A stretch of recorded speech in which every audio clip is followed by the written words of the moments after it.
Hi, I'm Victoria Olsina, and this is SEO in 2024.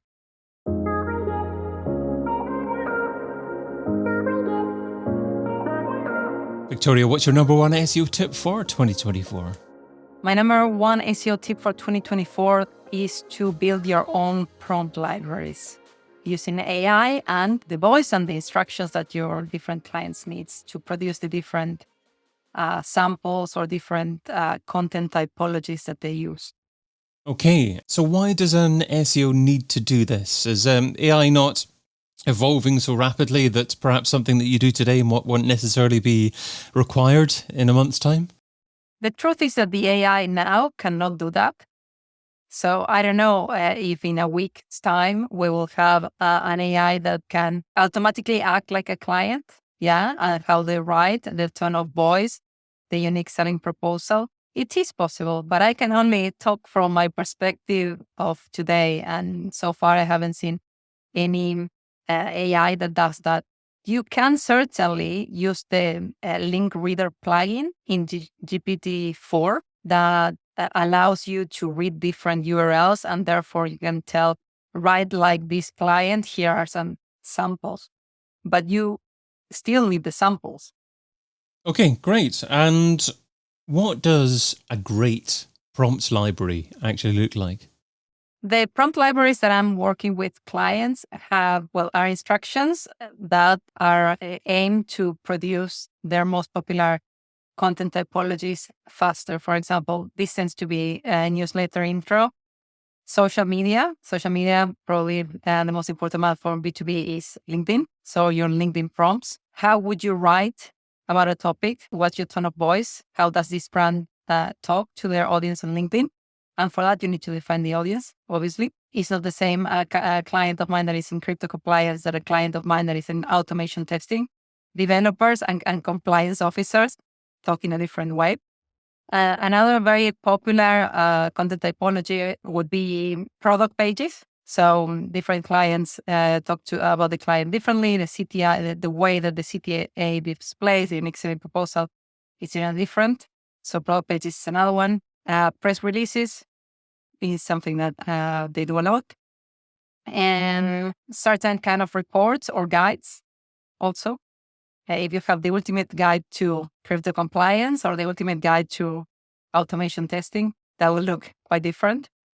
So guides, blogs, LinkedIn posts, products, maybe some other kind of report or monthly report, research, and other kind of guides. So this is the type of content that you would produce using GPT-4? This is the kind of content that I would have prompts for in my client library. Okay, so distinct prompts for each individual type of content. Yes, exactly. Because the output is different. A LinkedIn post is different from a quarterly report or from the ultimate guide too. And where would you keep this library and how often would you hone the prompts? Well, this library could be, the most basic form could be a Google Doc, or within Notion, you could host these libraries. It's basically a Word doc. And how often would you update the prompts? I think it depends on the client's needs. You have to, evidently, it's very hard that the prompt is 100% the first time that you try it. You have to refine it up to the point where the client is happy with it. And then we iterate and we use it for 1 or 2 months. And then if the client has a certain feedback, we can incorporate the feedback to this prompt. So obviously always tell the client that you're using AI to create their content. Well, it's in agreement with them. We are not just sneaking it on the back and say, hey, we are going to produce all of this for you. It's a joint effort. There is a joint decision to say the kind of content that you have to be producing all the time. We can create a model, a framework, and a prompt that will help you speed up the process. So do you try and suggest prompts to the clients, or do you sit down with them to try and brainstorm what the ideal prompts would be? Yes, exactly. So in order to create those prompts, I sit with the client and I ask them what are the content, if there's any piece of content that they have, it's not that they have issues, that they don't like doing, or that they feel that it takes a lot of time and they could be doing something else that is more valuable. For example, newsletter intros. Clients that I really don't like doing them. It takes me a lot of time. It takes me away from things that are more important, that would deliver more value to the business. Can you help me create one so I don't have to? And you use these prompts at the beginning of each conversation that you have with AI. It depends on how the prompt is structured. If you need to give examples, you can give them before or after, but the prompt has instruction for that. And priming the AI, that's a nice, interesting phrase there. So this priming process, is that something like, imagine that you are this kind of person with this amount of experience, with this kind of personality? Is that priming the AI? Priming the AI could be effectively, as you say, act like this persona, and this persona has a lot of attributes and a lot of content. But more important than that, I think, is giving examples. So I was talking about this client that wanted to automate the process of creating newsletter intros. For that, I need 3, 5, 10 examples of the introductions that they like. And if they don't have their own, I can say, okay, give me, if you are following, you're subscribed to any of your competitors' newsletter, give me 5 that you like. And I think that is a bit more important than even saying act like. Because if you give examples, the AI will say, in these examples, I noticed that the tone of voice is this, that they are talking about a certain matter in an informal way, in a formal way, casual. It can infer a lot of things from the example itself. And I think that's better than the act like instruction. And is this just GPT-4 you're talking about, or is it other AI software? So you can create your own prompts in different platforms. For example, Jasper has this, and Sonic has the ability to create your own prompt. They have had this functionality for a long time. I mostly use ChatGPT because it's the most flexible of all, and you can use them with the plugin AI RPM, and you can save it. It's a collection of prompts. It's a plugin that connects to Chrome. It's an extension, and it gives you a collection of prompts. So if you save it there, you can then send the link to the client. The client doesn't even have to see the prompt if you don't want that. And just to clarify, so your use of giving an example, so you would you share a link to the example, or would you just copy and paste the example into the conversation? It depends on the length of the example. I think that giving a link many times is faster, because you could give the link to 10 Google Docs, and each Google Doc could have many pages. Or 10 client pages that have 3,000 words each. If you try to copy and paste that same amount of content, it might stop working. And if you've initiated a conversation, if you've given an example and then the AI's come back with another example of a newsletter that you're happy with, can you then just leave it there and then go back to the same conversation 2 weeks later and then start it up again without prompting the act-like personality again, and just assume that it's going to give you a similar structured newsletter again? Well, I have had different results with that approach, actually. I think that when it's reading or is using a file that you upload, it tells you that it has to upload everything again. At least that last week it was. This week, today's Monday, and I haven't tried. Maybe to this week there is something new. But whenever you use code interpreter to, let's say that the information that is part of the priming is within a spreadsheet, you would have to redo the process. It actually tells you that it has to run everything again to get to the same point. And do you talk about the downsides, if any, about using AI to your clients? And if so, what do you say? Well, the downsides to use AI, well, first of all, these prompts many times requires a lot of iterations. I think that we have to use our time wisely, right? It's like, okay, how long does it take you to write the newsletter intro?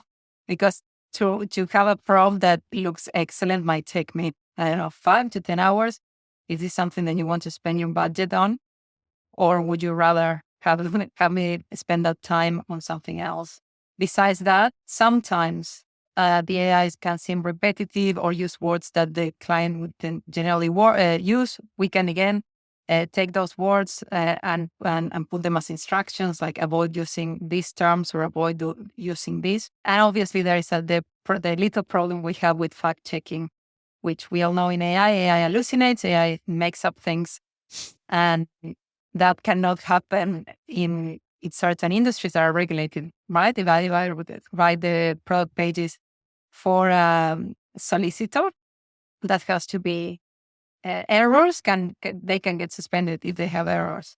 If I say something that they don't do, so manual checking, fact checking has to happen 100%. It's part of the quality control process. So you can enhance the tone of voice by continually adding new prompts to ensure that it doesn't maybe use certain phraseology that doesn't sound like the client. Yeah, exactly. Yeah, you can do that. And do you ever use additional software to rewrite what the initial AI has produced? So GPT, would you take the content produced from there and then put it into another software tool to attempt to sound more human-like? So I have used Page Rewriter in the past, and it has an option to make it sound more human-like. And I haven't used it, I would say, in the last 3 months, so maybe there has been big changes to that tool.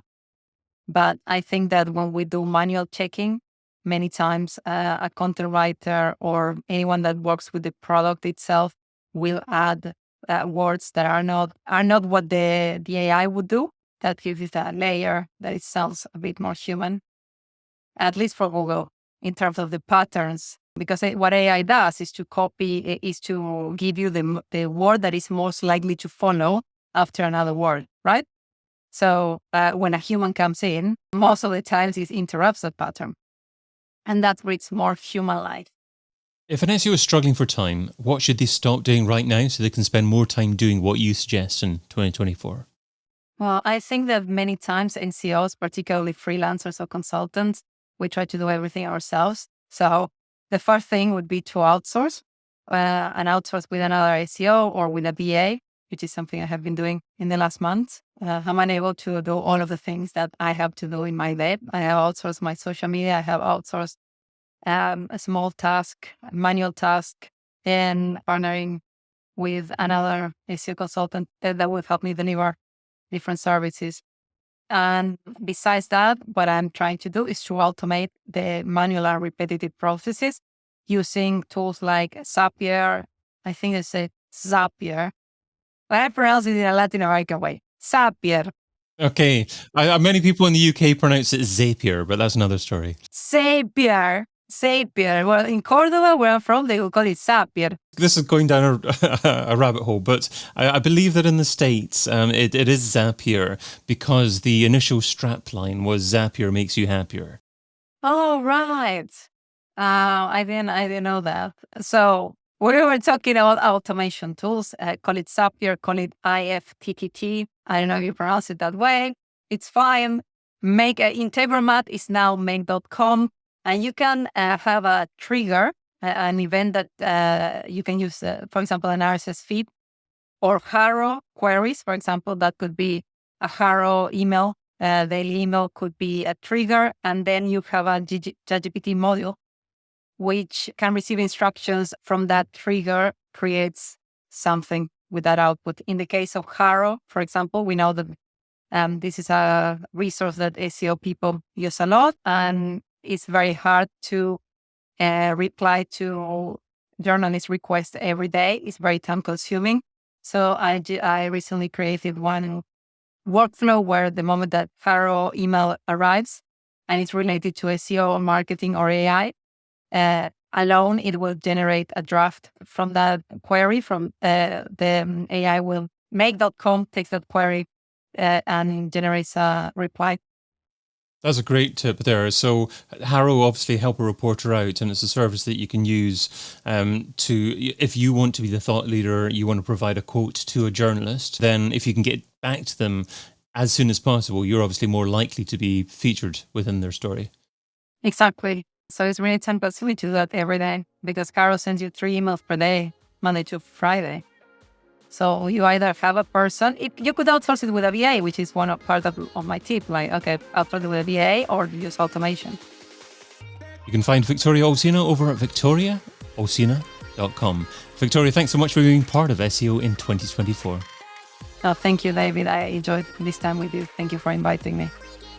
I've been your host, David Bain. Get your copy of SEO in 2024, the book, over at seoin2024.com.